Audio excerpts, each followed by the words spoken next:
नमस्कार दोस्तों, Hindi standard dictation 80 word पर मिनट 950 वर्ड होने वाले हैं। संपादकीय लेखन 46 में आपका हार्दिक स्वागत है। कुछ महत्वपूर्ण बिंदु देख लेते हैं। सर्वप्रथम आपको डिक्टेशन नंबर नोट करना है। वीडियो को ध्यानपूर्वक सुनकर डिक्टेशन लिखना है। हमारे द्वारा बनाया गया टाइपिंग टूल डिस्क्रिप्शन में लिंक दे रखा है। पीडीएफ के लिए व्हाट्सएप ग्रुप ज्वाइन करें, लिंक डिस्क्रिप्शन में दे रखा है। 5 सेकंड में हमारा डिक्टेशन प्रारंभ हो जाएगा। स्टार्ट। चीन की चमत्कृत करने वाली प्रगति में उसके दूरगामी सोच की अहम भूमिका रही है।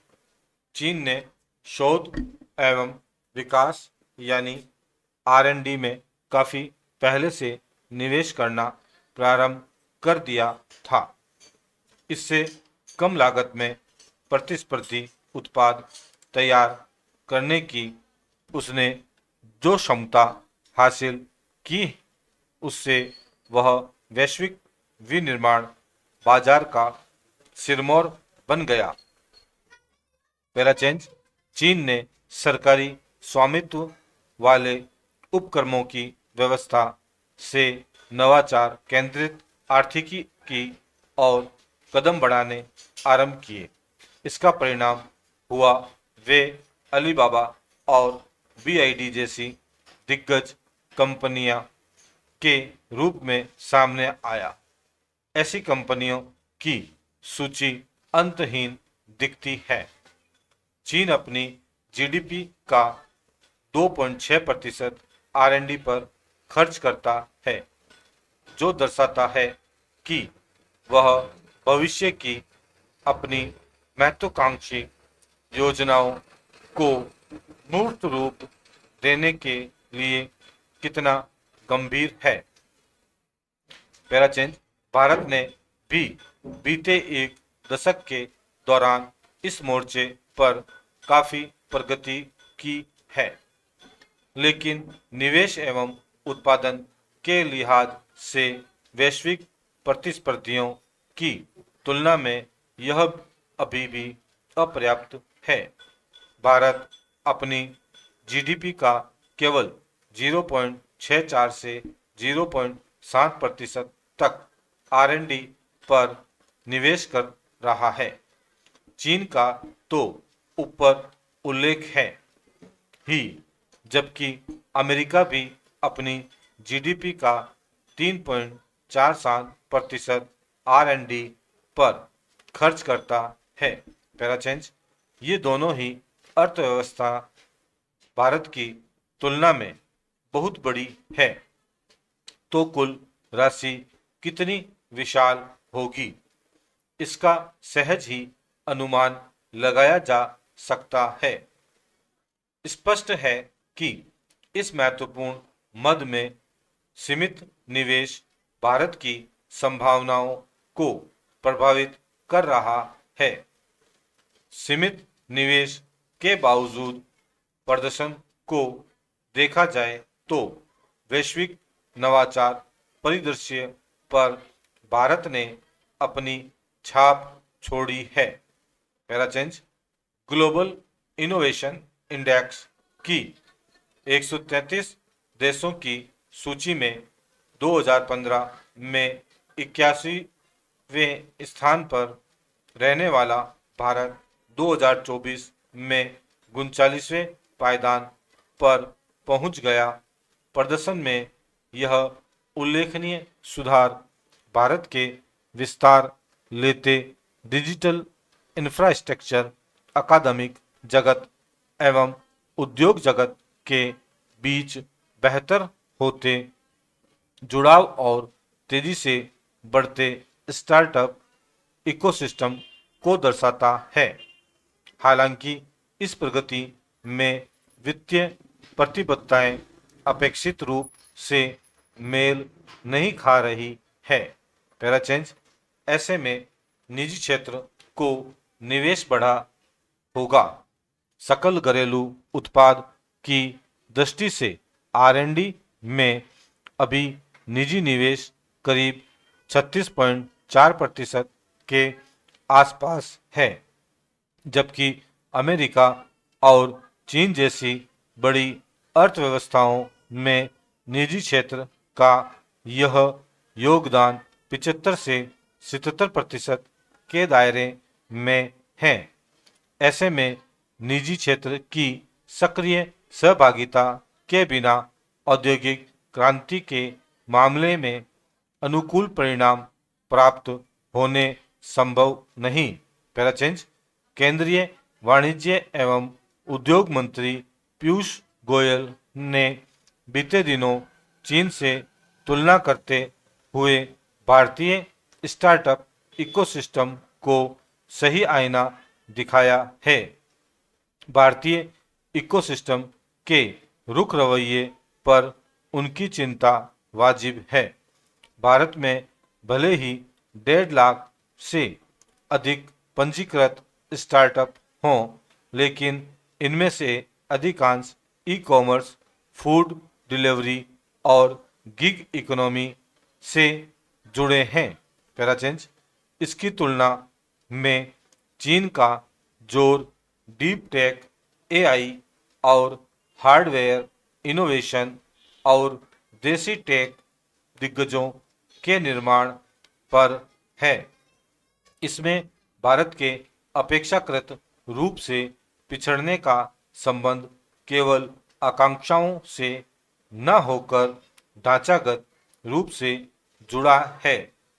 उद्योग जगत को अपेक्षाओं के अनुरूप कर्मियों का न मिलना, शोध एवं विकास के लिए संसाधनों का अभाव और सीमित पेटेंट पूंजी से जोखिम लेने की वह क्षमता नहीं उत्पन्न हो पाती जो वास्तविक इनोवेशन और दीर्घकालिक निवेश के लिए जरूरी है। ऐसे में क्या हम आइसक्रीम और चिप्स ही बनाते रहेंगे वाली गोयल की टिप्पणी भले ही कुछ तीखी लगे, लेकिन इसमें गहरा मर्म छिपा हुआ है। पैराचेंज स्थितियां बदलने के लिए हमें अपनी प्राथमिकताएं तय कर उन्हें मूर्त रूप देना होगा। सार्वजनिक एवं निजी क्षेत्र द्वारा R&D में निवेश बढ़ाना इसकी पहली सीढ़ी होगी।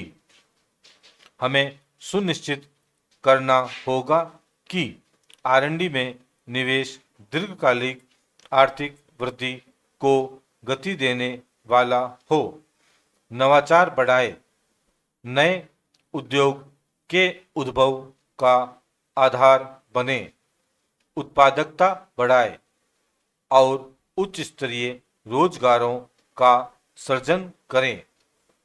भारत जैसी आर्थिकी में यह ऊंची वृद्धि के लिए उत्प्रेरक हो सकता है। वैश्विक प्रतिस्पर्धा में सुधार के लिए भी R&D में निवेश आवश्यक है। तकनीकी नवाचार के आधार पर भारतीय कंपनियां ऊंचे मुनाफे वाले अंतर्राष्ट्रीय बाजार के फार्मा, इलेक्ट्रॉनिक्स, हरित ऊर्जा और AI जैसे क्षेत्रों में अपनी पेठ बढ़ा सकती है।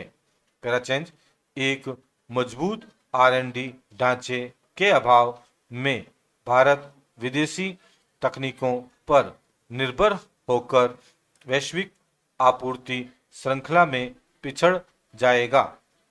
हेल्थ केयर से लेकर जलवायु परिवर्तन और खाद्य सुरक्षा से लेकर स्वच्छ ऊर्जा जैसी चुनौतियों के समाधान में भी R&D निवेश की उपयोगिता किसी से छिपी नहीं है।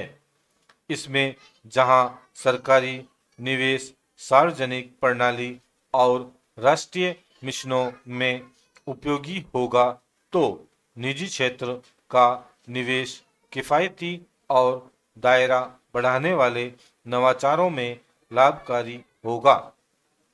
R&D में निवेश बढ़ाकर भारत ने न केवल घरेलू समस्याओं का समाधान कर सकता है, बल्कि उलझे हुए वैश्विक मुद्दों को सुलझाने का माध्यम भी बन सकेगा। इससे विदेशी निवेश को भी लुभाने में मदद मिलेगी। तकनीकी संप्रभुता में भी इसकी महत्ता है।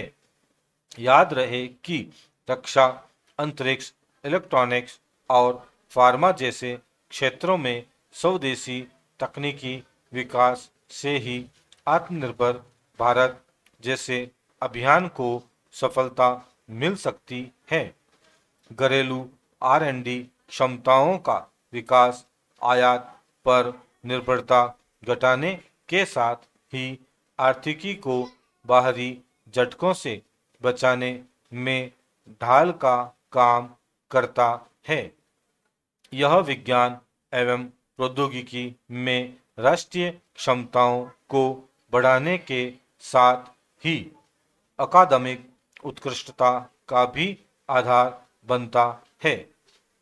एक ऐसे दौर में जब अमेरिकी राष्ट्रपति डोनाल्ड ट्रंप ने टैरिफ वार का बिगुल बजा दिया है, तो इस एक प्रकार की यह आपदा भारत के लिए नए अवसर लेकर आई है।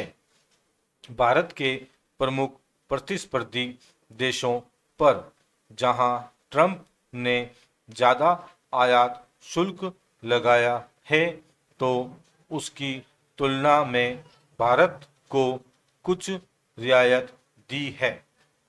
ऐसे में भारत अपनी क्षमताओं को बढ़ाकर वैश्विक आपूर्ति श्रृंखला में अपनी हिस्सेदारी बढ़ा सकता है। तो उसकी पूंजी शोध एवं विकास में निवेश बढ़ाने में ही निहित है। भारत के लिए यह निवेश बढ़ाना अब यह कोई विकल्प नहीं, अनिवार्यता बन गई है। स्टॉप। दोस्तों, इस प्रकार हमारा संपादकीय लेखन 46 यहीं पर समाप्त होता है। इसकी PDF के लिए लिंक दे रखा है, व्हाट्सएप ग्रुप ज्वाइन करें, और स्क्रीन पर QR कोड दे रखा है। व्हाट्सएप मोबाइल के कैमरे से आप इसको स्कैन कर सकते हैं और ज्वाइन कर सकते हैं। वीडियो अच्छा लगे तो लाइक ज़रूर करें और चैनल को सब्सक्राइब करें, और ऐसी वीडियो देखने के लिए चैनल को सब्सक्राइब करें और बेल आइकन प्रेस करें ताकि नोटिफिकेशन आप तक पहुंच सके। धन्यवाद दोस्तों, शुक्रिया।